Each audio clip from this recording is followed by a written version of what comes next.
Bonjour à toutes et à tous et bienvenue sur la chaîne Ingénieur IA. Je suis Zachary Souga et sur cette chaîne en fait on parle de l'intelligence artificielle et en fait je vous montre mon parcours en fait comment je m'y prends pour devenir ingénieur en IA. Donc je vais un tout petit peu agrandir pour que vous puissiez lire. Donc pour le moment, donc sur la chaîne en fait vous avez une playlist sur Python. Donc on va apprendre le langage Python. J'agrandis à nouveau. Donc, le parcours, c'est on fait du Python. Et après, on va voir tout ce qui est Git, GitHub. Donc, simplement, c'est un système de contrôle de version.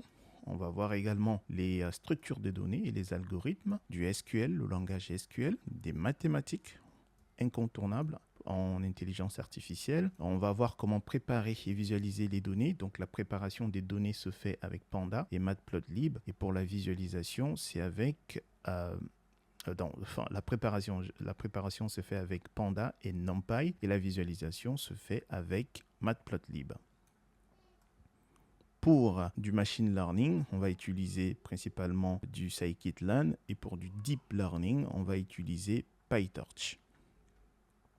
Alors, pour mettre à disposition nos modèles, pour que d'autres personnes puissent interagir avec ces modèles-là, on va étudier en fait l'un de ces frameworks-là.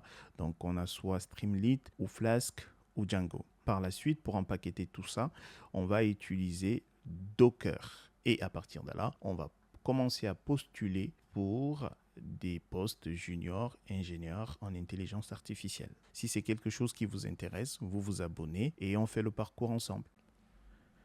Dans cette vidéo, nous allons en fait combiner toutes les compétences que nous avons acquises dans les précédentes vidéos et nous allons faire un exercice. Donc ici, en fait, il nous est demandé d'écrire, on va écrire un programme qui vérifie qu'un mot est un palindrome ou non. Donc en sortie, il devra nous dire, on va lui donner un mot et il devra nous dire vrai ou faux. Donc les booléens. Très bien. Comment est-ce que nous allons le faire? Ici donc, hop, on va commencer par définir une variable qu'on va appeler mot. Et donc, on peut utiliser la fonction input. Donc, input en fait va simplement va nous permettre de réaliser la saisie au clavier.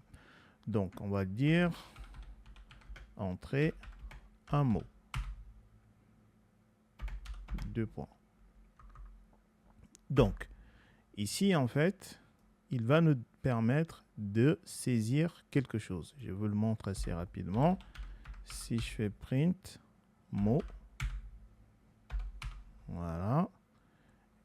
Et ici, je vais effacer, voilà, pour que ça soit un peu plus propre. Et je fais donc Python, les bases. Vous voyez le curseur là qui clignote, c'est parce qu'on a utilisé cette fonction. Donc du coup, on peut entrer un mot. Je sais pas moi, on va entrer notre mot solo et vous voyez, il nous l'a affiché. Donc ce que moi je veux, c'est que en sortie, si je lui donne le mot solo, je veux qu'il me dise oui, vrai, true, c'est un palindrome. Donc, comment est-ce qu'on va faire ça? Donc ici, on va donc entrer une chaîne de caractères qui sera stockée ici dans notre variable mot. Et du coup, qu'est-ce qu'on va faire? On va lui dire, on va utiliser en fait ce qu'on a vu dans le slicing. On a notre mot et on va utiliser la méthode find. Mais qu'est-ce qu'on cherche? En fait, un palindrome, on peut l'écrire, par exemple, si on a le mot solo, de gauche à droite, est égal en fait au même mot si on part de droite à gauche. Donc, ici c'est S-O-L-O-S. Si de gauche à droite, si je pars de droite à gauche, j'ai également S-O-L-O-S. Donc, c'est pareil. Voilà. C'est ce qu'on veut. Et si tel est le cas, on veut qu'en sortie, il nous dit true. C'est le cas. Donc ici, il va nous donner la main pour saisir le mot qu'on veut savoir si c'est un palindrome ou non. Très bien. Donc, une fois qu'on a saisi ce mot-là, comment est-ce qu'on teste que ce mot-là est un palindrome? Donc, on va lui dire mot, point, qu'est-ce qu'on va faire? On va faire find. Qu'est-ce qu'on va chercher? On veut chercher en fait l'inverse. En fait, l'inverse du mot saisi ici doit être égal au mot qu'on a entré. Donc, comment est-ce qu'on le fait? On fait find. Find de quoi? Find de mots. Et ici, crochet, on va lui dire moins 1. Qu'est-ce qu'on vient de faire en faisant ça? En fait, on vient de renverser notre chaîne, en fait. Ici, c'est que ceci, en fait, nous permet d'afficher notre chaîne en partant, supposons, on a une chaîne de caractères comme ça. Donc, si je fais ceci, en fait, on l'avait vu, hein, du coup, ça fait E, I, R, A, H, C, A, Z. En fait, il fait l'inverse. Du coup, il lit comme ça. Voilà. Ceci produit ça. OK.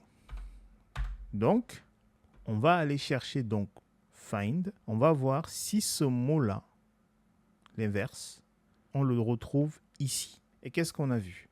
En fait, on a vu que si on utilisait boolean, de 1, on avait true. Donc, et si on utilisait boolean de 0, on avait false. OK. C'est très, très important. Pourquoi? Donc ici, si ce mot-là inversé, on le retrouve bien dans ce mot-là, dans ce cadre-là, qu'est-ce qu'il fera? Il va nous renvoyer 0. La position à laquelle il a trouvé le mot. Il renvoie 0. Donc, s'il renvoie 0, et moi je vous ai dit qu'il faut afficher vrai ou faux. Si c'est un booléen, si c'est un palindrome, pardon, il affichera true. Et si tel n'est pas le cas, il affichera false. Donc ici, je dois faire une conversion. Une conversion, donc, booléen. Je convertis ceci. Voilà. Le problème, c'est que si je m'arrête là, et que mon mot est bel et bien un palindrome, il me dira faux. Pourquoi? Parce que ce mot-là, il va me renvoyer 0. Donc, qu'est-ce que je dois faire? Ce que je dois faire, c'est je dois additionner plus 1. Du coup, maintenant, si j'affecte ceci et dire, j'ai créé une variable et j'ai dit c'est un palindrome égal à ça, et que j'affiche ça là, on va voir. Maintenant, on peut tester. Si je lance, il va me dire entrer un mot. J'ai dit solo. Vous voyez, il me dit bien true. C'est un palindrome. On va faire un autre test. Il me dit entrer un mot. J'ai dit Zachary, c'est pas un palindrome. Il me dit false.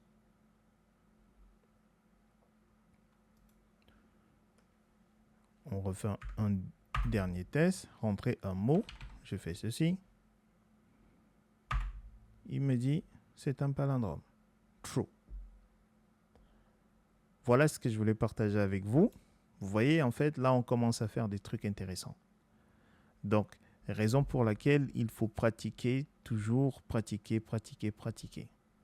Dans cet exercice-ci, on a utilisé des variables, comment déclarer une variable. On a utilisé le type bool, les booléens. On a vu comment utiliser les méthodes, une méthode. On a vu comment faire le slicing, dans le découpage. Voilà. Et on a vu comment afficher avec print. On commence déjà à mettre bout à bout tout ce qu'on apprend depuis le début. J'espère que c'est clair pour vous. J'espère que vous avez réussi à le faire. Si ce n'est pas le cas, recommencez en fait.